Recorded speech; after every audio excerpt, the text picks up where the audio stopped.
इसमें कोई डाउट नहीं, क्वेश्चन ये मुश्किल है। कारण यहाँ पर एक टर्म यूज़ हुआ है, प्रोपोगेशन वेक्टर। इसके बारे में यूजुअली हम लोगों को आइडिया नहीं रहता है, ड्यू टू दैट क्वेश्चन मुश्किल है।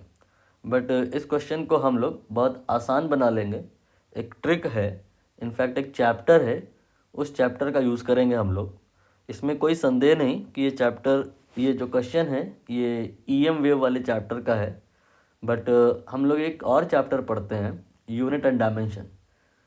वहाँ से हम इस क्वेश्चन को इजी बना लेंगे। क्वेश्चन रीड कर लेते हैं। अगर आप ये जो हिंट मैंने दी है on the basis of that करना चाहते हैं तो कर लीजिए। इसका आंसर जो आएगा that will be A part. कैसे, let us see. If E vector and K vector represent electric field and propagation vector, तो मैग्नेटिक फील्ड वेक्टर क्या होगा।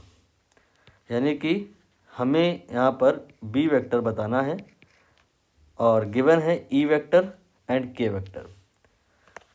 तो जो हमें बताना है डायमेंशन वाइज एक एक ऑप्शन हम चेक करेंगे। मैग्नेटिक फील्ड को वो रिप्रेजेंट करना तो चाहिए ना कम से कम। हम जैसे पहले ऑप्शन को चेक करें तो पहले ऑप्शन में लिखा है के vector multiplied by E vector divide by omega. आप वेक्टर को भूल जाइए, सिर्फ मैग्नीट्यूड पर आकर के बात करिए। के ई बाई ओमेगा। नाउ ये जो आपका के है इसे आप यहाँ ना लिखिए तो कहाँ लिखें, यहाँ से हटा दीजिए और ओमेगा के नीचे लिख लीजिए ओमेगा बाई के। ये आपका सी के बराबर होता है और ई बाई सी ये बी के बराबर होता है। तो ये ऑप्शन आपका बी के बराबर आ गया है।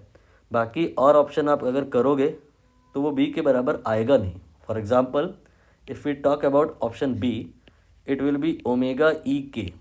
मैग्नीट्यूड वाइज बात हो गई है, डायरेक्शन का कोई मीनिंग नहीं है। डायमेंशनल एनालिसिस में डायरेक्शन का कोई रोल नहीं होता है। तो यहाँ पर हम ओमेगा और ई और के को अगर मैग्नेटिक फील्ड से रिलेट करें तो ओनली मैग्नेटिक फील्ड यहाँ पे नहीं आएगा। For example E by B ये जो होता है सी होता है, तो ई की जगह हम बी इंटू सी रख सकते हैं।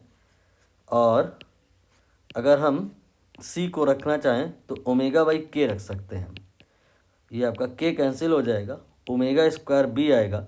Since omega is not dimensionless, so this figure can not be equal to B.